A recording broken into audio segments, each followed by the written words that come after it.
ಮನೋರಂಜನೆ. ಆ ನಿಟ್ಟಿನಲ್ಲಿ ನಾವು ಪ್ರತಿ ವಾರ ಈ ಜನಪದ ಕಲೆಗಳಾದಂತಹ ಕಂಸಾಳೆ, ಡೊಳ್ಳು ಕುಣಿತ, ಪಟ ಕುಣಿತ, ಈಗ ನೋಡಿದ್ರಲ್ಲ ನೀವು, ಅದು ಪಟ ಕುಣಿತ ಅಂತ ಹೇಳಿ ಕರಿತೀವಿ. ಒಂದು ಪಟವನ್ನ ಹಿಡಿದು ಒಂದು ನೃತ್ಯ ಮಾಡುವುದನ್ನ ಪಟ ಕುಣಿತ ಅಂತ ಹೇಳಿ ಕರಿತೀವಿ. ಇದನ್ನ ಹಬ್ಬ ಹರಿದಿನಗಳಲ್ಲಿ, ಜಾತ್ರೆಗಳಲ್ಲಿ ತಮ್ಮ ಈ ಕಲೆಯನ್ನ ಪ್ರದರ್ಶನ ಮಾಡ್ತಾರೆ. ಆ ನಿಟ್ಟಿನಲ್ಲಿ ಪಟ ಕುಣಿತ, ಸುಗ್ಗಿ ಕುಣಿತ, ಕೋಲಾಟ, ಈ ನೃತ್ಯಗಳನ್ನ ನಾವು ಮತ್ತೆ ಜನಪದ ಗೀತೆಗಳನ್ನ ನಮ್ಗೆ ಪ್ರತಿ ವಾರ ಶ್ರೀಯುತ ಗೋವಿಂದಯ್ಯನವರು ನಮಗೆ ಬಂದು ಕಲಿಸ್ಕೊಡ್ತಾರೆ. ಈ ಕಲಿಕೆಯಿಂದಾಗಿ ನಮ್ಮ ಮಕ್ಕಳು ಅನೇಕ ವೇದಿಕೆಗಳಲ್ಲಿ ಇದನ್ನು ಪ್ರದರ್ಶನ ಮಾಡ್ತಿದ್ದಾರೆ. ಅವರ ಕಲೆಯಿಂದಾಗಿ ಸಂಸ್ಥೆಯ ಹೆಸರನ್ನ, ಸಂಸ್ಥೆಯ ಹಿರಿಮೆಯನ್ನ, ಗರಿಮೆಯನ್ನ ಮತ್ತೊಂದು ಹಂತಕ್ಕೆ ತಗೋ ಹೋಗುವಂತಹ ಕೆಲಸವನ್ನ ನಮ್ಮ ಮಕ್ಕಳು ಮಾಡ್ತಾ ಇದ್ದಾರೆ.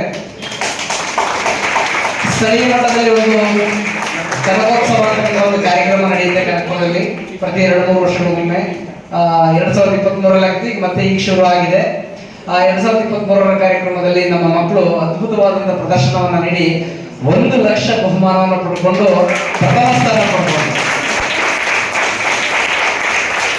ಇದು ಕಲೆಗಿರುವ ತಾಕತ್ತು.